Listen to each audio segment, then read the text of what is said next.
life is unfair. Some people are born in poverty. Some people are born with millions of dollars. Some people are born with health concerns. Some people aren't. Some people have traumatic accidents. And it is unfair. Yes. Can we move forward with what we have and what you have from there? You look at the yin and the yang sign, and it's not all light. You can't have one without the other. It's two different sides of the same coin. So if I sit here and say everything's great, like, oh my gosh, that's the best thing that happened for you. Congratulations. It's the best thing for me. Oh my God, it's wonderful. No, it sucks. It is unfair. It tests you physically, mentally, emotionally, spiritually, especially something like that. It's like, it tests you. I've climbed this massive mountain with a backpack full of bricks all on my own. And every single time I stumble, I whipped myself. Every single time I made a mistake, I whipped myself. And then whenever someone came up to help me, no, get away from me. I don't need your help. I can do it on my own. And I kind of spiritually bypassed myself because it was also everything you need is within. You don't need anyone else. Whereas imagine taking those bricks out, letting your friends carry some of those bricks. Imagine how much faster you get up that hill.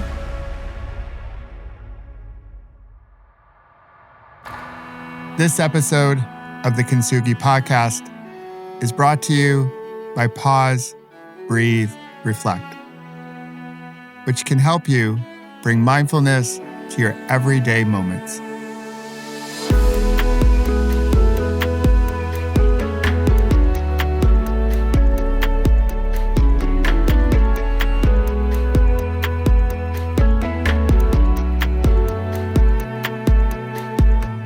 Hey there, my fellow like-hearted humans.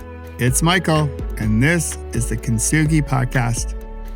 Thanks for carving out some time to join us this week. Our story of connection is with someone who is inspiring, vulnerable, gritty.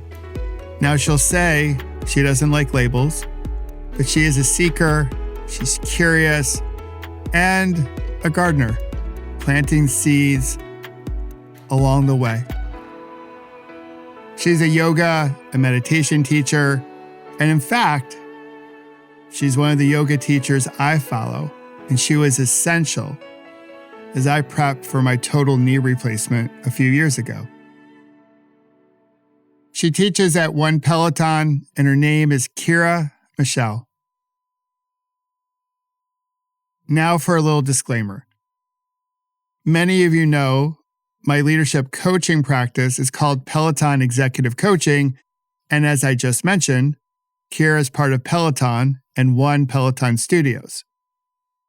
They are two separate companies, and we're doing different things, but we share this: the importance of putting a good ripple into the world, and a belief that when we connect, we can go far together. If you know Kirra or haven't yet met her, I know you'll love this conversation. So if you're ready, let's take a healthy breath in and a slow releasing breath out and get to know Kirra Michel.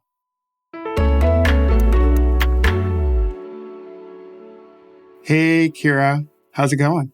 Hi, I'm good. How are you doing? Good. I'm so glad to see you in this capacity because usually I see you via an app. So it's really cool that I get to see you here on video. So I can't wait for this conversation. It's definitely a pleasure to be here. And it's really nice to have a student in front of me instead of me just being in a room by myself. So this is great for me. That's awesome. So how does your central nervous system feel at this moment?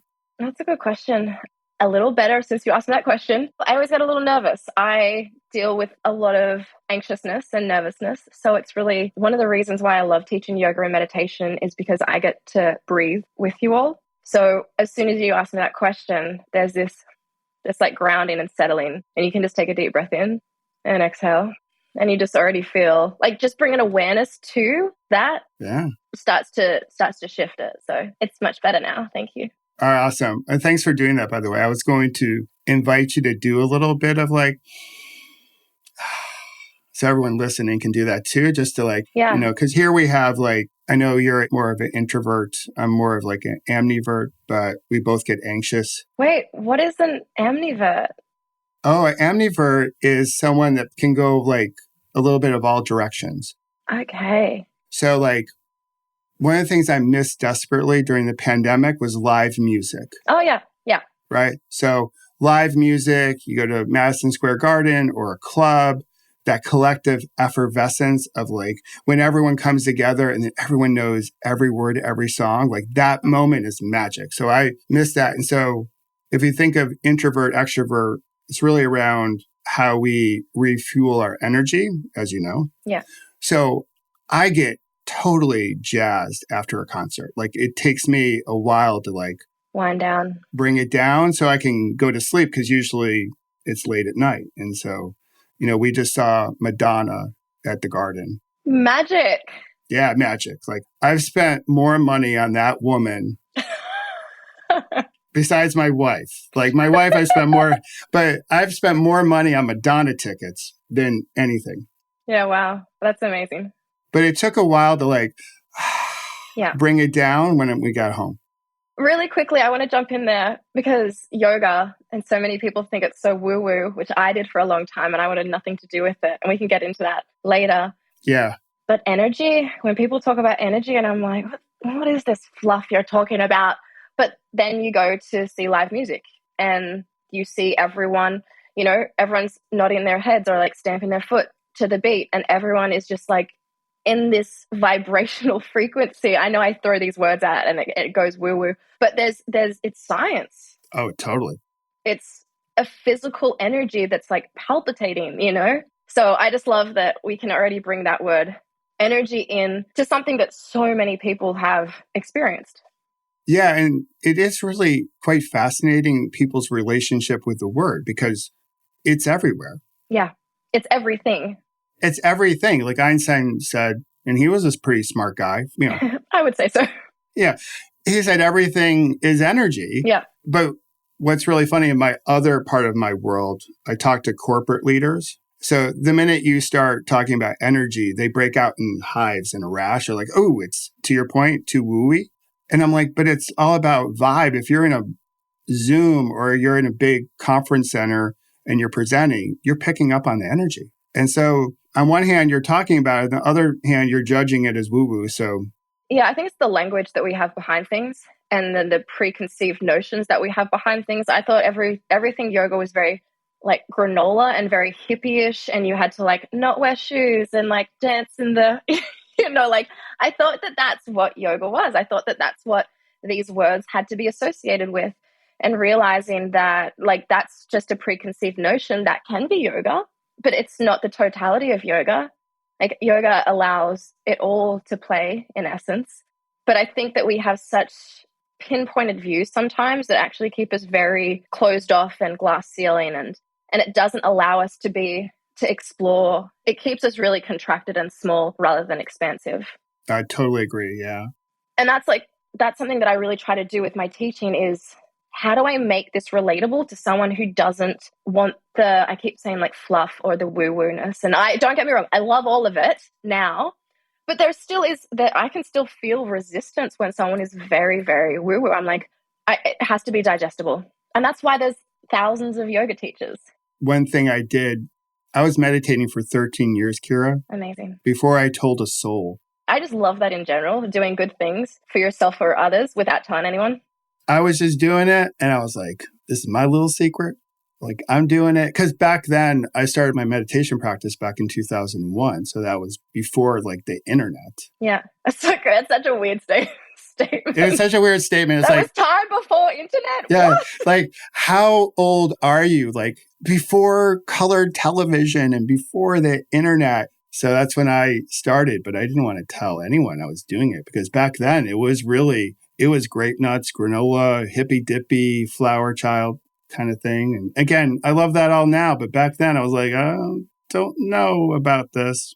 So back to the question about amnivert. Okay. So this is going to be great. We're going to go all these different places. So one part of me gets like fuel, that extroverted fuel of a concert. And another part of me just wants to be with like just a group of people or by myself. I also fuel up that way. And however I'm showing up, different moments require different fueling. So that's what an amnivert is. So it's sort of like someone in the middle or someone that can go both ways. Yeah, maybe I'm a little bit of that too. I like to think of myself as an introvert, extrovert. Like I'm an introvert until I'm comfortable. And then you're like, oh, she's weird. She's just weird. Maybe you are a little ambivert. Who knows? Yeah. All right. So this gets me to the next question. So if you take your profession as a meditation teacher, as a yogi, off to the side, so no professional thing, how would you describe yourself? I don't want labels. I don't like labels. Okay. Can I just be a free spirit? I'm a seeker. I've always been a seeker since I was a young child. I'm a creative. And that shifts and changes. Like it's always been through like movement, dance, gymnastics, surfing, boxing. I like the element of creativity through my body. And that's how I like to process a lot of things. Or it's also how I like to avoid a lot of things. You know, I think I'm just a seeker. And I want to just continuously grow and become a kinder, more evolved, more conscious soul who's less and less attached to the physical, like the 3D realm. Curious. I'm a curious seeker. Yeah, I like that. I also like the fact that, you're sort of like trying to stay away from the labels. I have a hard time with labels. I think it puts us in boxes, which it's easier to categorize things, which is it has its time and place and its purpose. But without going too deeply into it, I was a vegetarian. I've been a vegetarian since I was 11 and I'm 37 now. And I now eat fish. And that was a hard transition to go from, and I was a vegan for a while. And like, we just cling to the terminology for it. And sometimes we forget why we did the thing we did originally, or sometimes we forget that like, oh, currently I'm toying with the idea of starting to eat meat again. And it would only be red meat. It would probably be steak, and it had to be sourced really, really well. Like a humane kill, if there's such thing, like an animal that's had a good life. Because if I cling to the idea that I have to be vegetarian or pescatarian or vegan, what about my health is telling me that I might actually need some red meat in my life?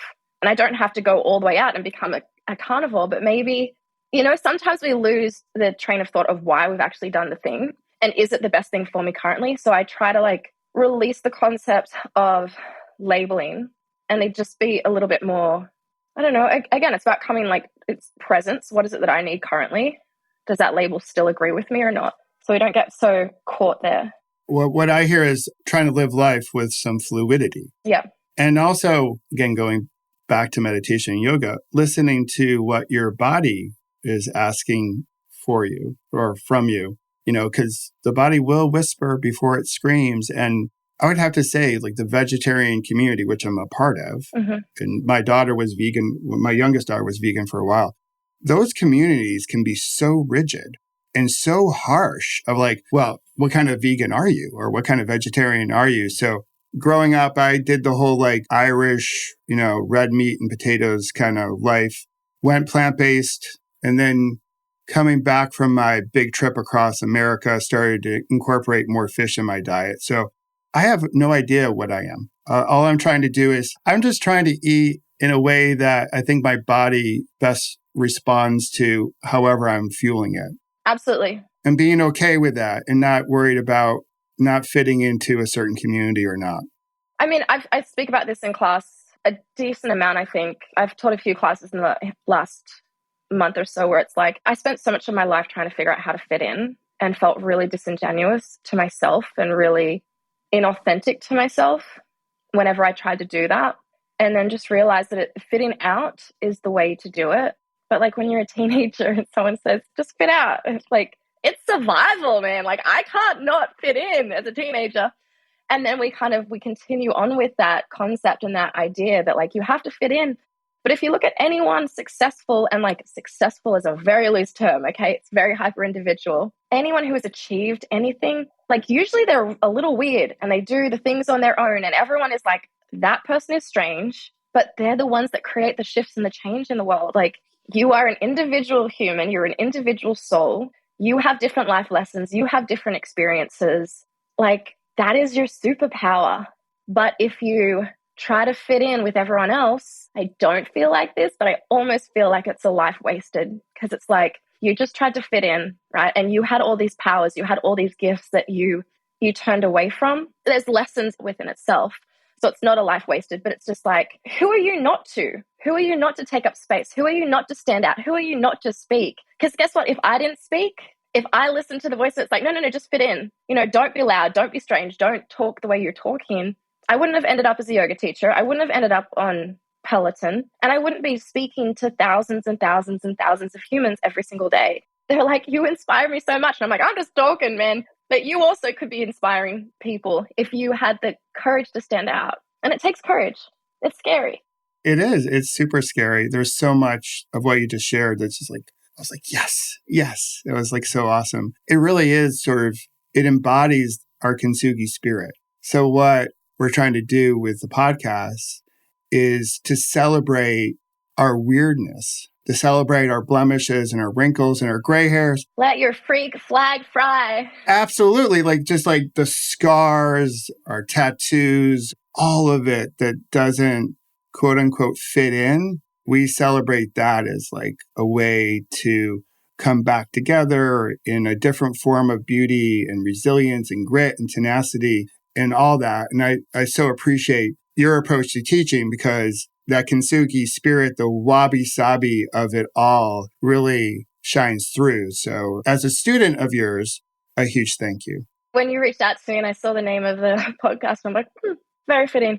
I don't know when I found these concepts and the terminology. I have no idea how I found it, but it's been with me for a long time. It's one of those reoccurring Dharma talks that I'll come back to over and over again. And it's a struggle. Again, it takes courage to be different and to see your trauma, capital T, little t traumas, as some of the biggest gifts you'll ever get. And I think that's really hard for people to accept sometimes, and they'll resist it and they'll push it away. But learning how to take accountability, like, it's not your responsibility what happens to you, but it's your responsibility about how you move forward with it. So you might have been dealt a really terrible, hand of cards multiple times over throughout your life.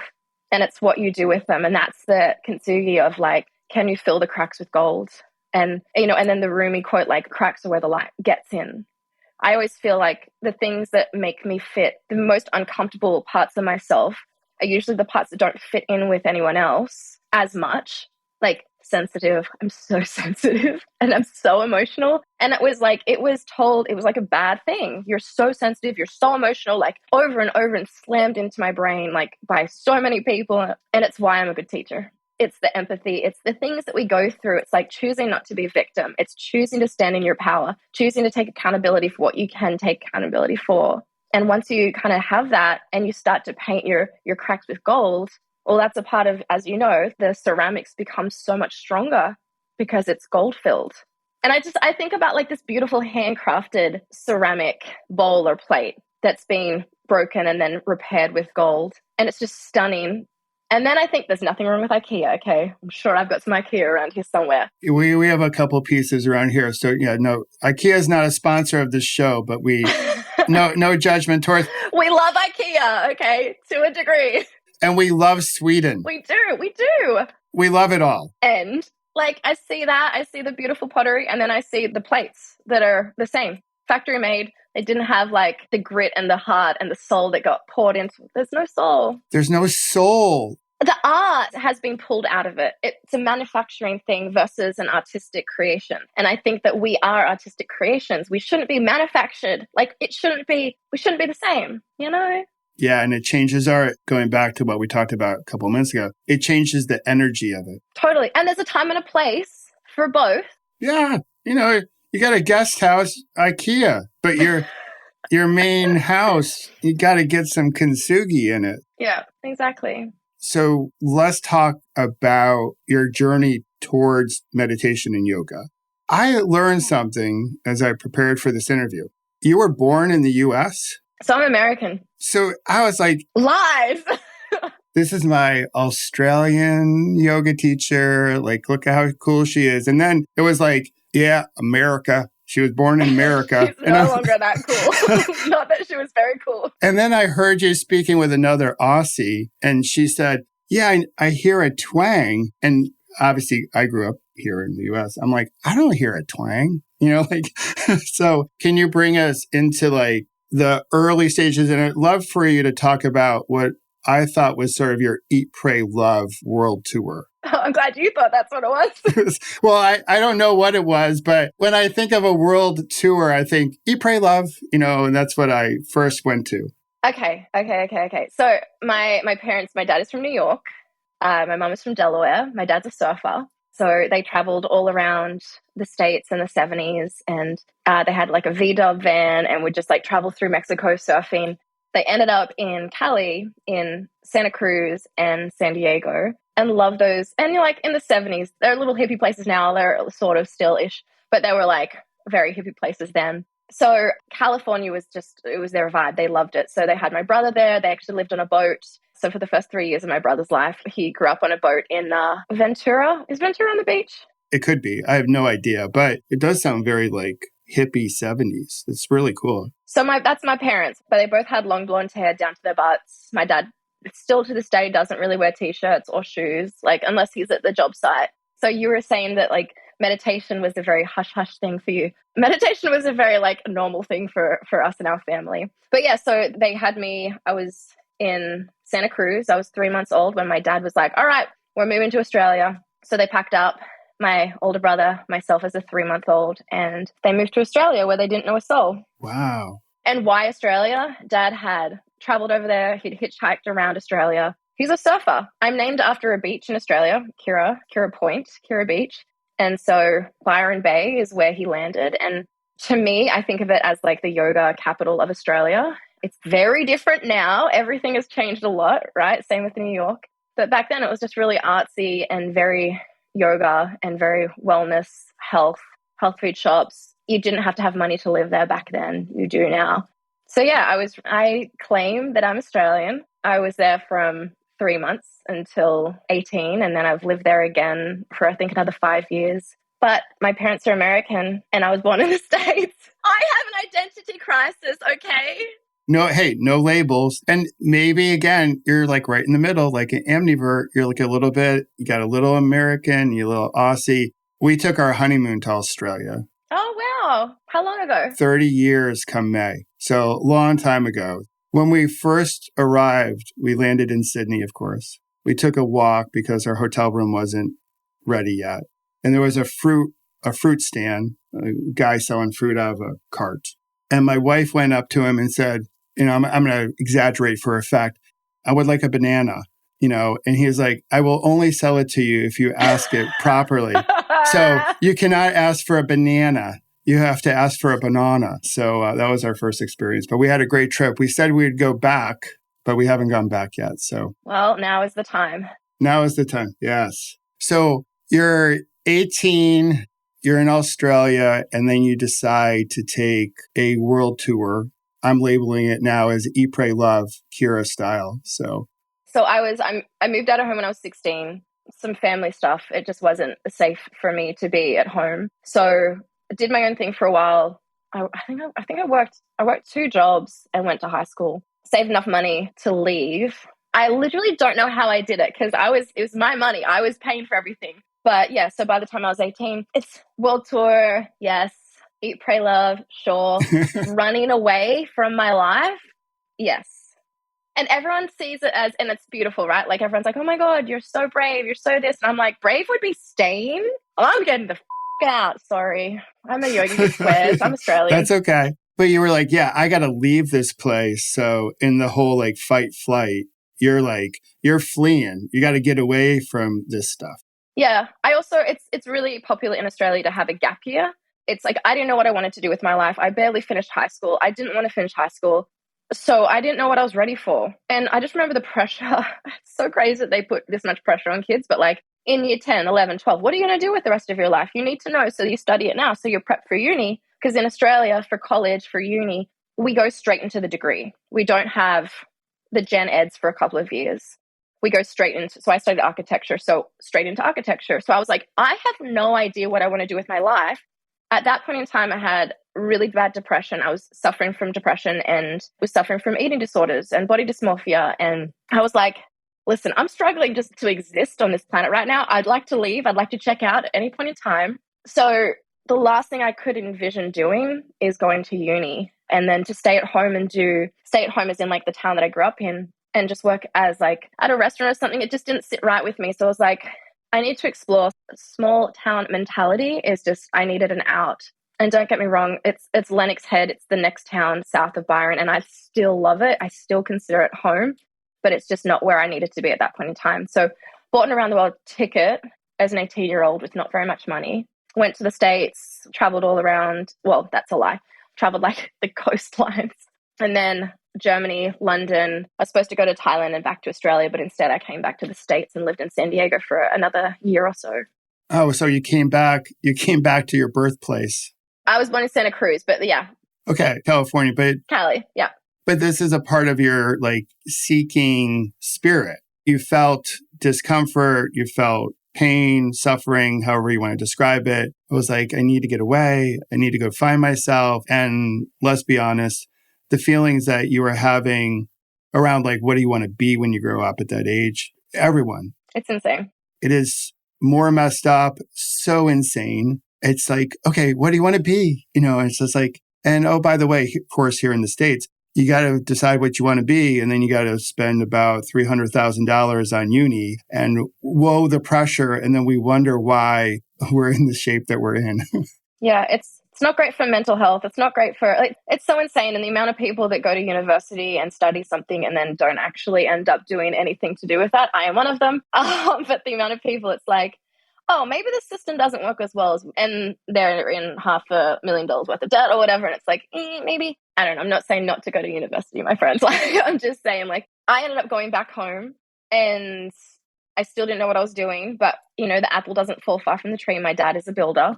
So I grew up on work sites, job sites. And I was like, I really like drawing. I've always liked drawing. I remember Dad just sitting at the drawing board, you know, sketching and drawing our homes. And I would help him design our homes when I was a kid. And I loved that. So I went for architecture. You want to be an architect. You know the show Seinfeld?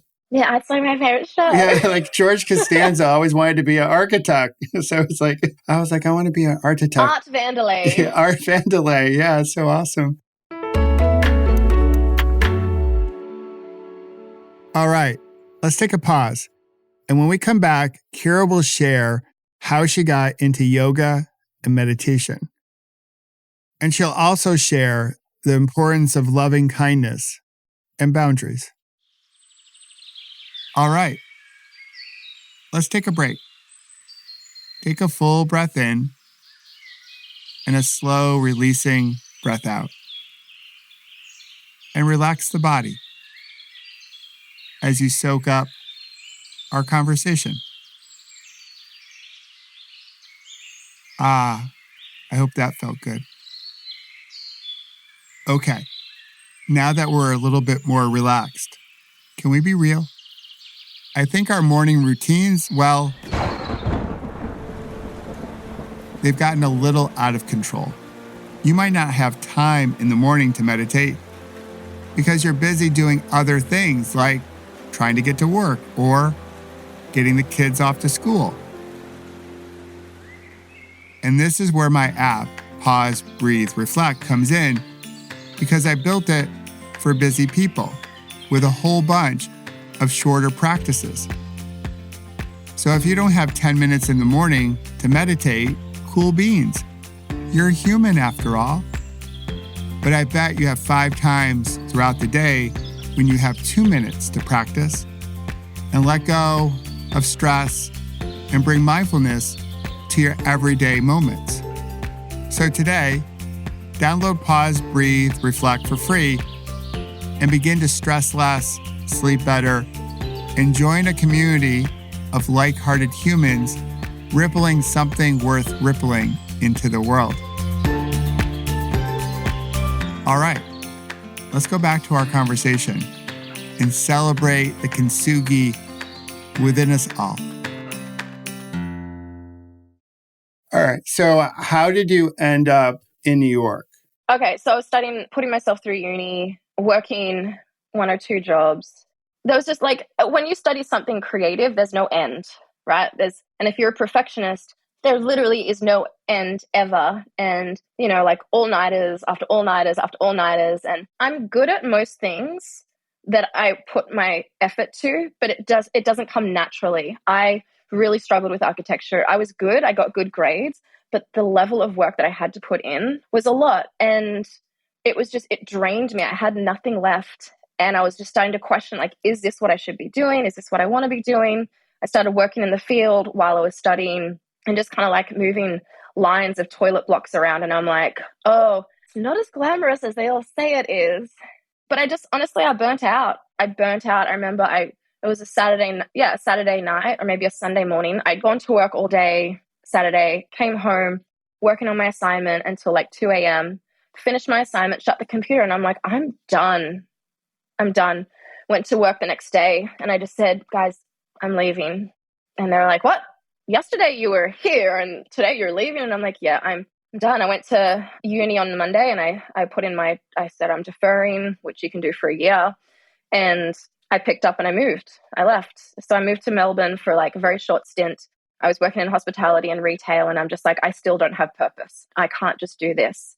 So the day after I signed the contract, I just moved in with a roommate. So I just signed saying that I'd live there for a year. And then I came home the next day and I just said, hey, I just bought an around the world ticket. And he's like, what? And I'm like, I know. I'm so So I sold everything. I had a suitcase worth of stuff. And I went to Indonesia, India, Singapore, Qatar, New York. And never left. The city where people who feel burnt out go, New York. It's like the city for introverts, right? So it was, so it wasn't, so growing up in yoga, meditation central with a dad who is also a yoga teacher and meditates every single morning, and Ram Das constantly in the background, and Krishna Das. My dad has like a spiritual name, like all of his friends have spiritual names. I was like, oh, gross. I want none of this. He'd give me books. I'd be like, oh, get away. Dealing with really bad depression as a 16-year-old. Kirra, you just need to meditate. Okay, you can right off.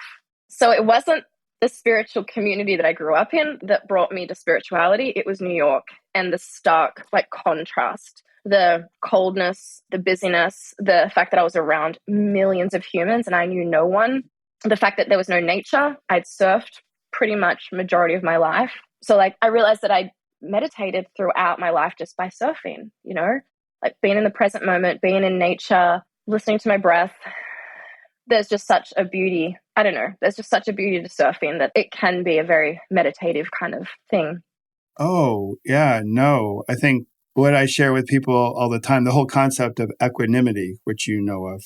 I look at a surfer as the example, right? So she's, there's a saying like you can't stop the waves in the ocean, but you can learn how to surf, right? So the stress keeps coming to shore, but while you're riding that wave, you're making all these like micro adjustments to stay in harmony, to stay in balance. You're not leaning too far over the board. You're not leaning too far back. Because if you do, you fall into the water, you fall into the surf. And so this whole sense of like, oh yeah, you're riding it. And it's just like, yeah, you're connected to the body and your breath and your mind. And there's flow. And of course, with water, there's fluidity. So no, it makes perfect sense. Totally. And I speak about that so much in my classes. It's like, what tools do you have? Everything in nature is cyclical. Sometimes it's chaotic. Sometimes you just get like a washing machine being thrashed. And if you're close to the reef, you end up with like scratches all over you, scrapes all over you.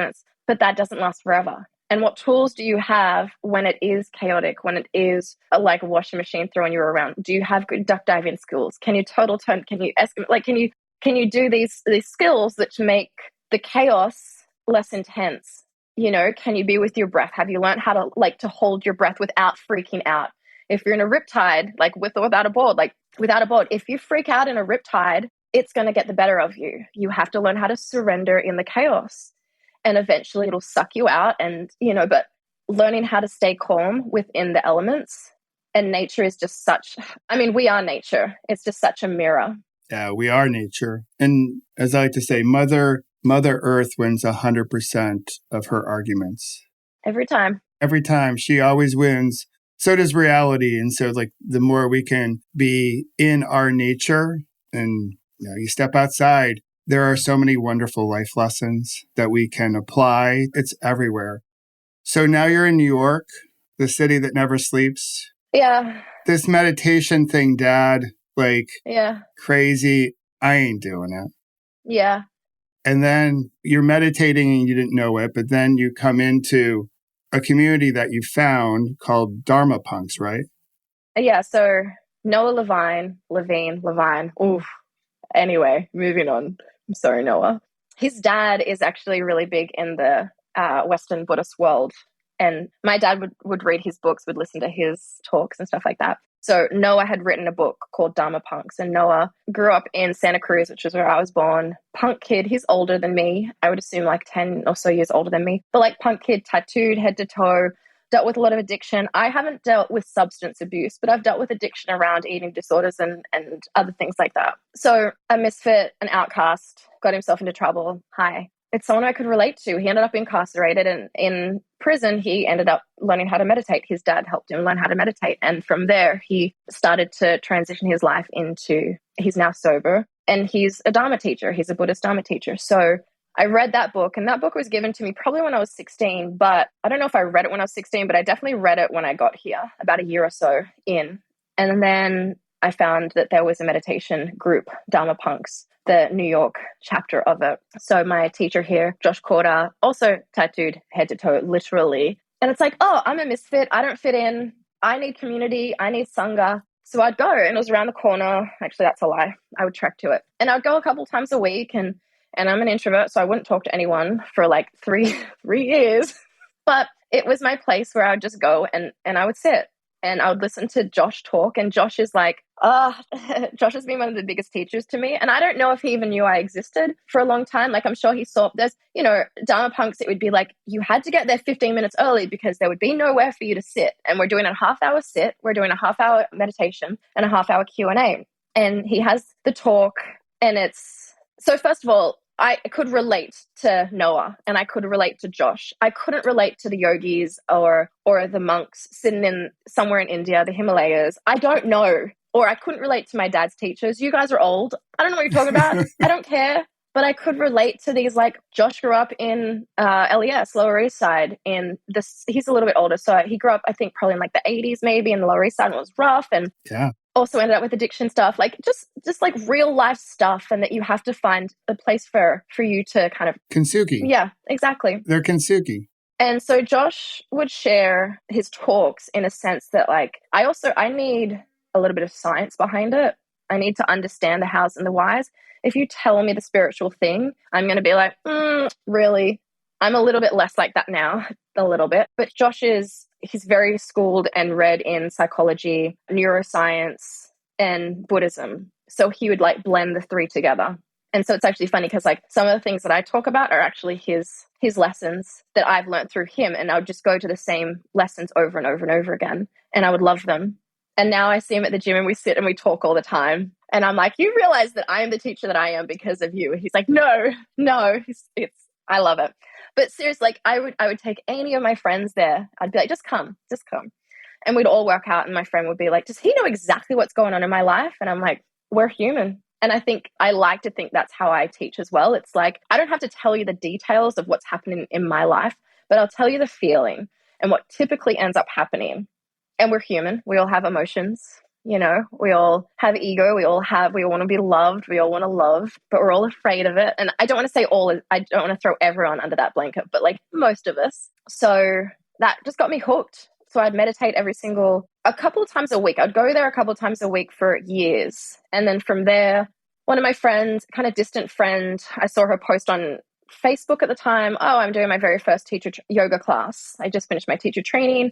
Anyone who wants to come, it's at this spot at this time. And I'm like, that's in 20 minutes and around the corner from my house. Sure, I like her. She's a friend. I'll go support. I don't like yoga, but I'll go. And she really knows how to hold space. I would say if it was any other human teaching their very first yoga class outside of training, it's usually not a very good class, okay? No, it's usually not so good. There's growing pains. And for all the people who want to teach, it's not to not do it. Please do it. But the growing pains are real.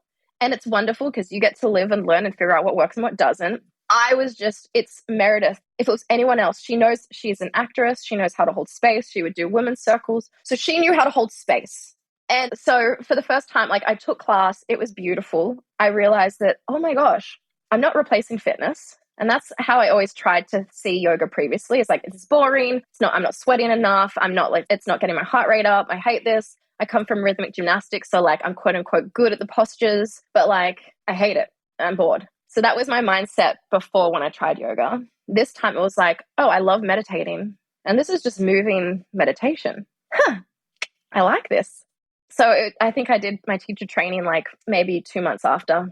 And again, I came from a Buddhist background. So a lot of the philosophy kind of, ties in, makes sense. There's crossovers. It's different. One is, it's yogic, a little bit Hindu, and then Buddhism is a little bit different. But it's Eastern philosophy that is similar. And so it just kind of resonated. It made sense. And then I did my teacher training and never wanted to teach because I am not good enough and I don't know enough. And who am I to do that? And so the voice in your head takes over and it's like, yeah, I do all the training, but I'm not really ready yet. Yeah. When I first was introduced to meditation, I would do my meditation and I would do mindful movement. And I never thought I could do yoga. Yeah. Because what I thought yoga was postures where you would have to, sort of take the form of a pretzel. Put your leg behind your head. Yeah, like all those things and, and questioning why they come up with some of these names and the whole thing. I eventually came into it when I realized how much of the practice was sort of moving meditation, but also really around balance. Yeah. And so one of my favorite moments with you as a teacher is when you're trying to stand in balance in a particular posture and you lose your balance. And I think that's what makes you so relatable as a teacher, because like, okay, there's something in our noggin happening at that particular time because there is some type of distraction, right? Whether you're conscious of it or not, right? And it's like, oh yeah, you too. Like I can't hold this posture. I can't hold this balance. And we're all trying to figure out how to hold our balance as we go forward. And I think I mentioned in the note that I sent to you to set this up was that you were instrumental. Your teaching was instrumental as I prepared for my total knee replacement a few years ago. Because going through my accident, lucky to be alive, but never thought I could do half the postures. Yeah. They were like so difficult. And I had a huge mindset block until I realized I can do some of the postures and I can do the other ones in my own way. I can make the yoga my yoga.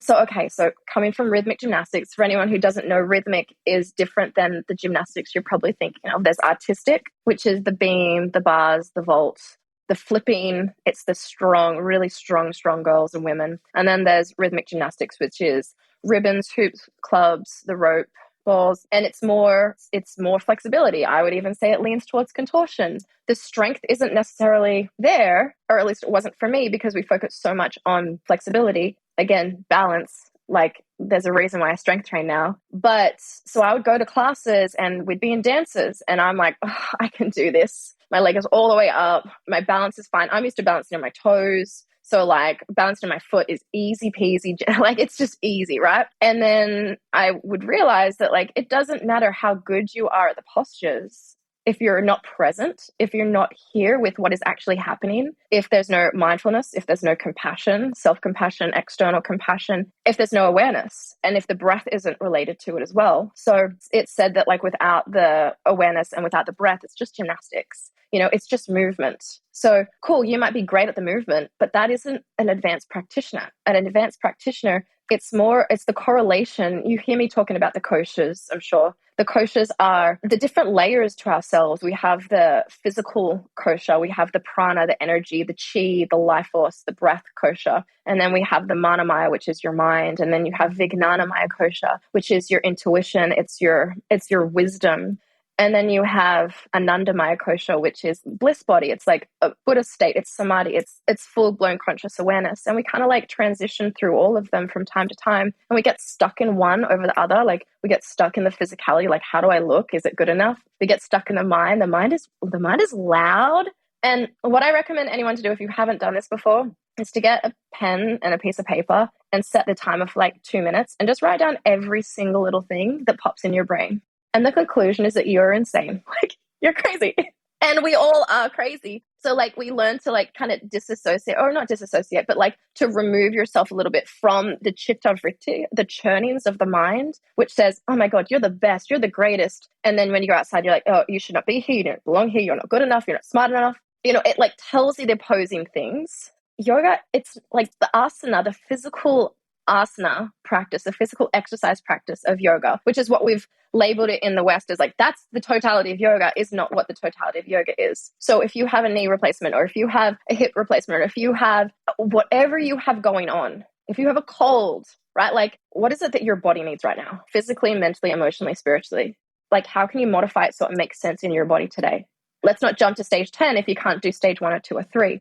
Let's be really present with a lot of awareness, a lot of compassion with stage 1, with stage 2, with stage 3, and like patience. And I suck at patience sometimes, but like, you notice the frustrations come up. Oh, why can't I do that? Why can't you do that? Why is she so good? I started dancing when I was 3 years old. I've been working on balance since I was 3 years old. There's a reason why I'm good at balance. And then when I fall out, my brain is like, I can't believe you fell out. You're on camera right now. People are watching you. And then I have to be like, it's all shits and giggles. It's not that serious.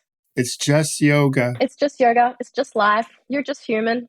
So with that, I wanted to ask you, in our circle, like as meditator, you're a meditator and a yogi, the practice can get quite transactional, I think, for many, where we don't necessarily take the practice off the mat or off the cushion sometimes. So I didn't know if you had advice for folks that may have a practice, but they struggle with taking the practice and weaving it into their lives. So yoga becomes a way of life, or mindfulness becomes a way of living, if that makes sense. Okay, so the very first sutra in Patanjali's Yoga Sutras is Atta Yoga Anushasanam. So now is the time for yoga. However old you are, whatever weight you are, whatever flexibility range you have, however strong or weak you are, whatever mental or emotional or health conditions you're going through, now is the time for yoga. It's not tomorrow, it's not yesterday, it's not when you're flexible, it's not when you have a yoga body, that's BS. And then the second sutra is Yoga's Chitta Vritti Nirodha, which is yoga is a ceasing of the chattering of the mind. That's what yoga is.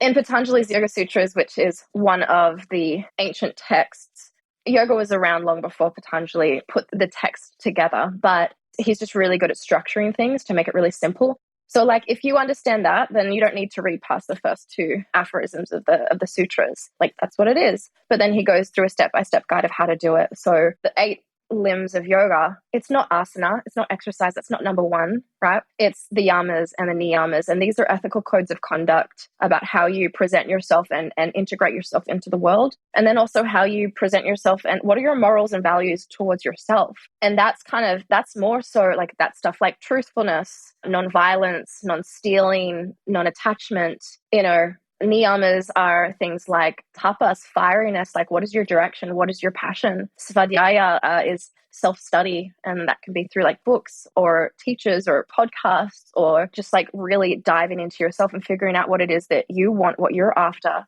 who you are. I don't think many of us actually know who we are. I think we're on such a habitual mode of like, oh, we get up in the morning, we do this, we do that, we do this, then we go to sleep and we do it all again tomorrow. I don't think many of us check in and be like, how am I? And even someone as a mover, I said earlier in this podcast that like, yeah, I've used movement as self-exploration, but I've also used movement as avoidance. It's really interesting when you're a dancer or a rhythmic gymnast, and gymnastics is very militant. So like, I was taught how to ignore my body. If it hurts, you go harder anyway, So I realized how disassociated I am from my body, which is interesting as someone who is a mover for a living, but like really checking in. So how do you move about this world?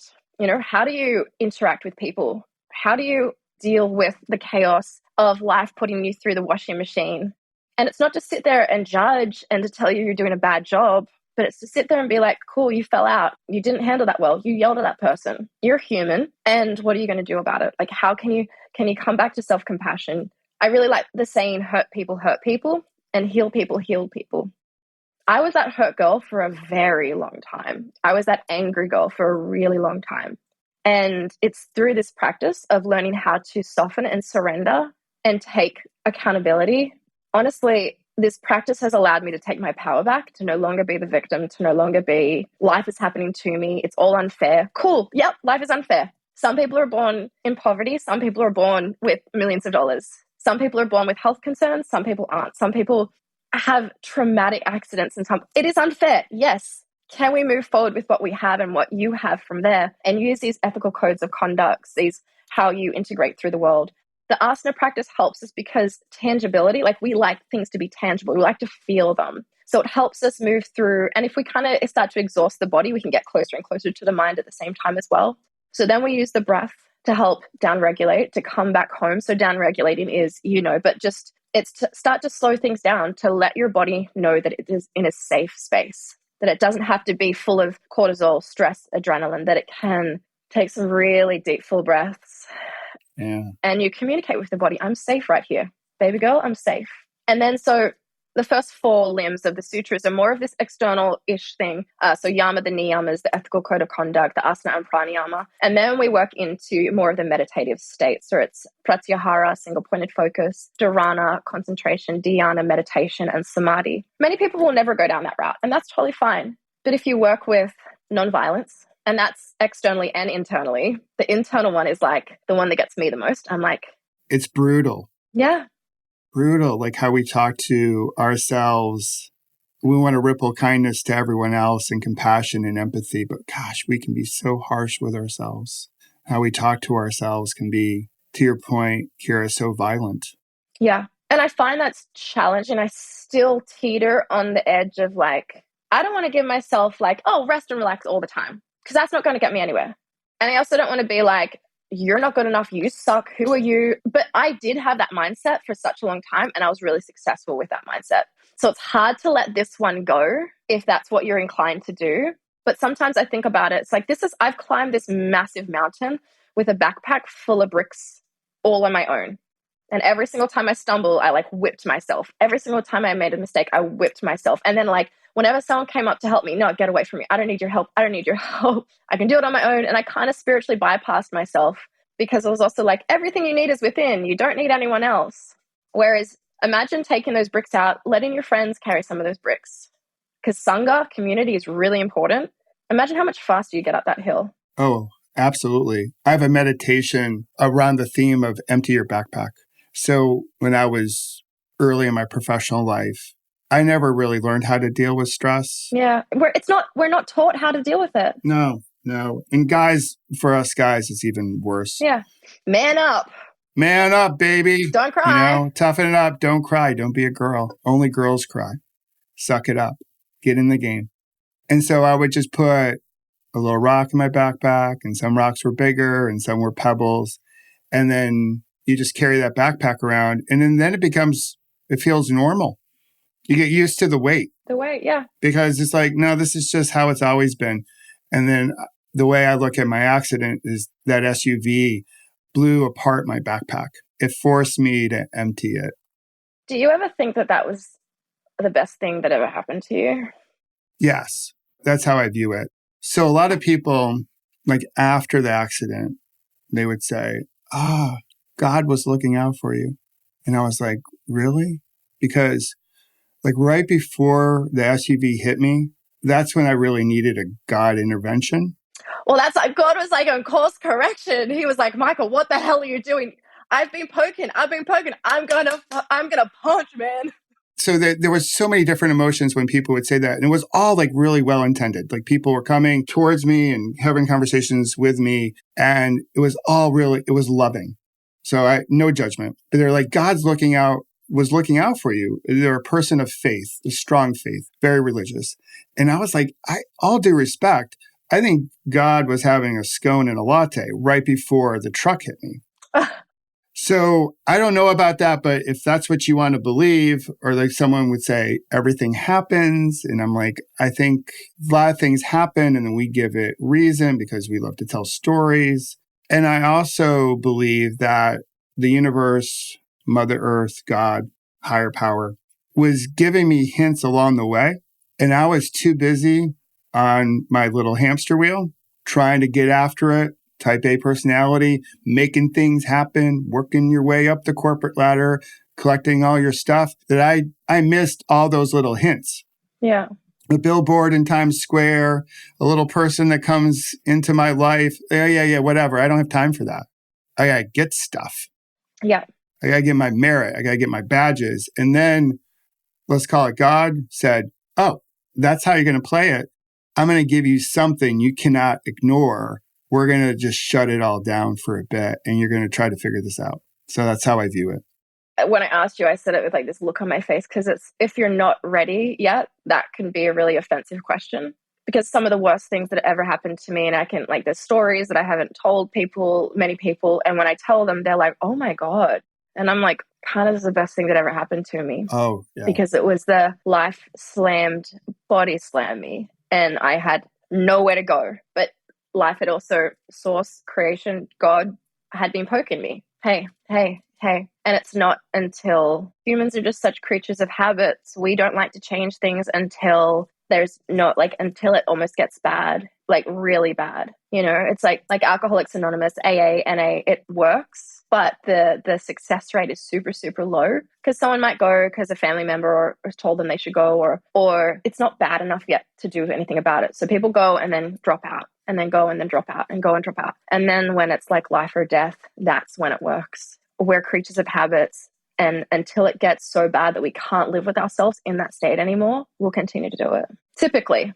Yeah, the dissatisfaction has to be, there's a change formula that I often reference. It's D as in dog times V as in Victor times F as in Frank is greater than R, resistance equals change. So the D is dissatisfaction with the current state. The V in Victor is your vision for your future, a better state. The F is the first step. So those have to be there. They have to be greater than the resistance that keeps us in our status quo in order for change to happen. So for me, that accident created the dissatisfaction, but some really well-intended questions or conversations that I received were like, hey, did this happen not to you, Michael, but for you? And I was like, too soon for that question. Yeah, exactly. I get it. I get the question, but to your point, there's got to be a proper timing, sort of like right speech, like right message at the right time in the right way. And again, people were really well intended. I receive it today with a whole bunch of love and kindness, but there are certain moments where, yeah, I got really angry. I got revengeful. I just thought life was completely unfair until I knew I had to calm things down and come back to my breath, something I learned as an athlete. And that was the start of my practice. And I think it's also really important, again, not just spiritually bypass, like the hard stuff is hard. And it doesn't, like, the lesson doesn't emerge as soon as when you're in it. Like, there's a grieving period of whatever it is you're going through, like whether it's a breakup, whether it's a death, whether it's your whole life has just been a massive accident. There's even a grieving period with my wrist. I tore ligaments in my wrist and I couldn't do the things. And it's like, yeah, cool. Maybe I've just been burning the candle at both ends and I just need a break. But like, there's also frustration and there's pain and there's the grief of like, it's not going to be the way it was. It's going to be different. I'm grieving a life the future that I can't have anymore, like whatever it is. And I think that's a really important part of this too. It's like you look at the yin and the yang sign and it's not all light, you can't have one without the other. It's two different sides of the same coin. So if I sit here and say everything's great, like, oh my gosh, that's the best thing that happened for you. Congratulations. The that I went through, it's the best thing for me. Oh my God, it's wonderful. No, it sucks. It is unfair. It feels, it tests you physically, mentally, emotionally, spiritually, especially something like that. It's like, it tests you. And everything is perception. How do you want to look at it? When you're ready to start, when you've grieved enough, or, like, it doesn't have to be like you're grieving and now it's fixed. Like, you can continuously grieve, but like through the grief, can you start to integrate some perspective shifts? And resistance is hard. Resistance it's good. Our brain is like really clever. Yeah, we're pretty amazing. We are pretty amazing creatures, although we are like effed up at times and crazy and nuts and insane, but pretty amazing how all this hard wiring works. And sometimes it gets a little off kilter and we need to come back to it. But I think it has to. It has to. I think for most people it has to. Again, like I don't know darkness without light or light without darkness. I don't know one without the other.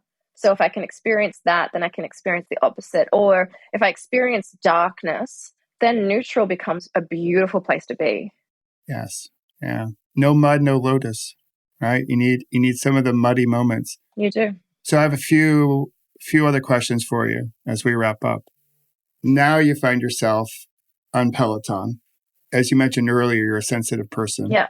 And you have to be, imagine part of the job is that you have to be on social media. Oh, that's my favorite thing to do. Yeah. So, but I do imagine, like, as a teacher, you get an outpouring of feedback and DMs of people that you've really touched, and you've helped them start a healing process so they can become their own Kintsugi. And I imagine there's a lot of sharing that goes on that can be really heavy. So as a human receiving that, how do you process that, all knowing that you're the type of person that you are? I have a really hard time with it. Here I am getting emotional. It's beautiful. It's so beautiful. And it's like, this is what I'm doing, and this is what I didn't make these lessons, these teachings, this Dharma, this way of thinking up. I'm just sharing it with people through my lens, through my filter. And for some reason or another, it's connected with certain people for certain reasons. And some people share the most heartfelt, deep, gut-wrenching, beautiful, traumatic, all like the most wonderful and the most heart-wrenching things with me. And I would read a lot of them when I first got started. And it's this really big emotional overload for me. So I think in time, I can't open all the messages. There's so many of them. And can you tell that this is an internal struggle for me? This is something that like I have to sit with. Yes. I've got a spiritual healer. I know that sounds incredibly woo-woo, and I love her. I sit with her. No, I think it sounds fantastic. Yeah. We do different meditations. And I kind of sometimes bring these meditations into my classes too, where it's like grounding down, really working through these deep, like envisioning rooting into the earth. Yeah. Root to rise. Yeah. And just like creating that stability, that foundation, getting energy from source, from Mother Nature, really like having Mother Nature kind of hold me in a sense and creating that stability within me. And also I take things on. I'm very, it's an overused word, but like just very empathetic. Like I don't know how to disengage. So I try to, it's an overwhelm. There's so many people that reach out to me. And if I want to give everyone all of my time, and there just isn't that much time. And it's also hard because I hate my phone. I'm on it all the time, but I hate it. Like I want face-to-face. I want human connection. I don't want a text or a message, but that is what we have access to. I'm not teaching to humans face-to-face. So it is one thing that I really miss about teaching in-person classes is that we could connect after and I could give them my time. And it's hard, like if someone shares a message with me, it's hard just to be like, oh my gosh, I'm so grateful that my classes have helped. Good luck with everything. Like, I don't know how to shut it down. And then I'll end up having like hundreds or thousands of like these really deep, heartfelt conversations that it's just spiritual, emotional, cognitive overload. So if and when I do see those messages, like it touches my soul so deeply. But I think one thing that I've really learned during my lifetime so far, and it's taken me a long time to learn this, is boundaries. And it's not as a way to keep people out, but it's a way to keep me, you guys want me to keep coming back to the mat. You guys want me to keep teaching. If I am depleted, I can't continue to show up to my best for you. I do ask every single morning, there's a prayer that I ask just to be like connected to source in order to deliver whatever it is that is needed, through my words, through my actions. How can I be of service to the whole of the greater good? And Instagram is a struggle that I am still trying to work on to find a better relationship with it. And anyone who has reached out to me, like, thank you so much. And I apologize that I don't get back to everyone. But yeah, in order for me to be the best I can be, I also can't take on. It's heavy. It is heavy. And as you mentioned, boundaries, it's a form of loving kindness. Of just being able to pour into yourself. And I so appreciate you sharing that, Kirra, and just your share, the vulnerability. You know what was one of the best parts of your share? What? You didn't say sorry for getting emotional. Yeah. Because that's just being human. And so many of us, when we have emotions that bubble up, when we get choked up or we might get angry or whatever it may be, one of the first things we say is like, oh, I'm sorry. And I'm sort of on a mission to say, you know what, that's what makes you human. There's no need to apologize for that. That's life. Like that's living a full life, that we experience all these different emotions. They say something, and we're not going to apologize for being human. So is there anything that I didn't ask you that I should have asked you? No, I think that was a really nice convo. Yeah, I think it was. All right. So here's the last question.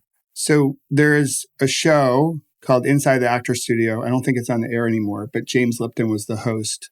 It was filmed in New York City, and it was all about acting. And he would invite famous actresses and actors on the show, and he would do rapid fire questions with them, which we're not going to do here. We spoke about this. We will not do rapid fire. We will not do rapid fire. We agreed to not do rapid fire because my brain does not work like that. Yes, that is my commitment to you. No rapid fire. But there was one question he would ask that I do like. So it's this assumption that God exists or source exists, higher power, however you want to look at it. So when you get to the end of your life and you meet this source, this higher power or God, what would you want them to say to you when you first meet up with them again? Nico Serrani is another yoga teacher at Peloton, and she's one of my best friends in the world. And sometimes we just joke around how it's like, we chose this. We chose this. They gave us a warning. They said, do you want to go back down? And do you, are you ready to start to be an advocate for change, to help bring compassion and love and self-regulation? And is this something you're willing to do? And we put our hands up and we said, yes, we're willing to do this. And so like, when I think about that, it's just like, we get to the wherever, source is there, God is there, just pats me on the back like, you did a good kid. It's like, I don't know what I was thinking. Yeah, that was harder. I agreed to that. Yeah, that was messed up in such a good way. So that's a great answer. Well, Kirra, thanks for joining. I love your energy, and I think you embody the Kintsugi spirit, and I wanted to bring you on.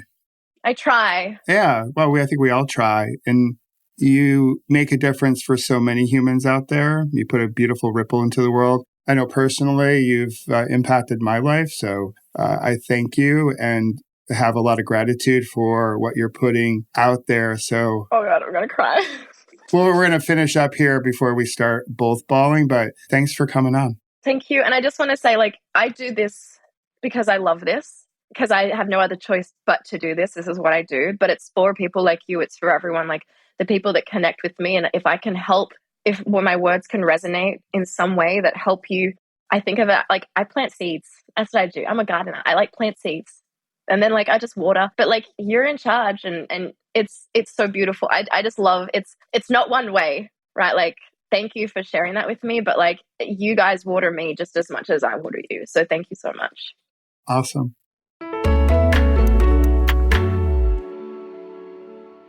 Hey there, it's Michael. I hope you loved what Kirra shared with you.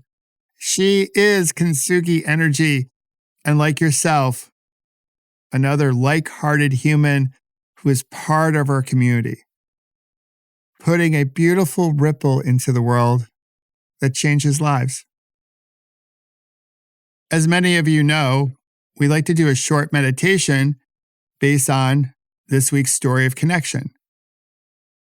So I hope you'll join me for this short practice, and we'll do a practice that brings us back to the beginning of my conversation with Kirra. Just a simple breath. So wherever you happen to be, come into a comfortable posture. If you're driving, you can sit up a bit straighter in the driver's seat or passenger seat. You may be walking, you could be sitting. Come into a posture that feels grounded, dignified. If you're driving or walking, please do keep your eyes open. For everyone else, you're always at choice. So you can close them if you like. And we'll drop in. And we'll begin with a few healthy inhales. Breathing up through your nose if you can. And begin to feel the expansive quality of your in-breath.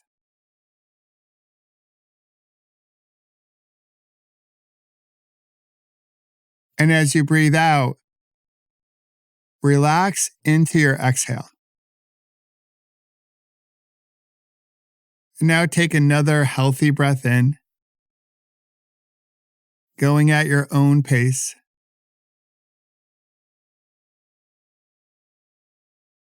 And a slow releasing exhale. Allow yourself to come into this moment. Often we might be multitasking as we listen to a podcast. I've been there myself.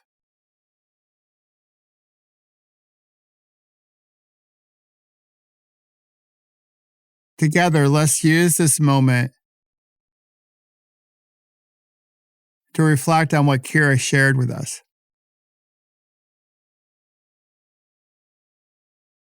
Of the things that she shared, what is bubbling up for you?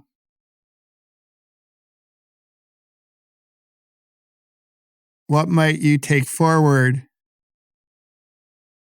into the rest of the day, or what could you weave into your life?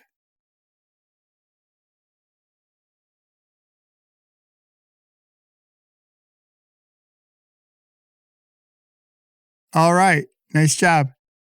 When you feel ready, you can open the eyes, wiggle those beautiful fingers and toes, and maybe give your body a little stretch. In the show notes, I'll share how you can connect with Kirra. And Kirra, thanks for living the Kintsugi spirit. And thanks for coming on. The world needs your energy, so keep rippling something worth rippling.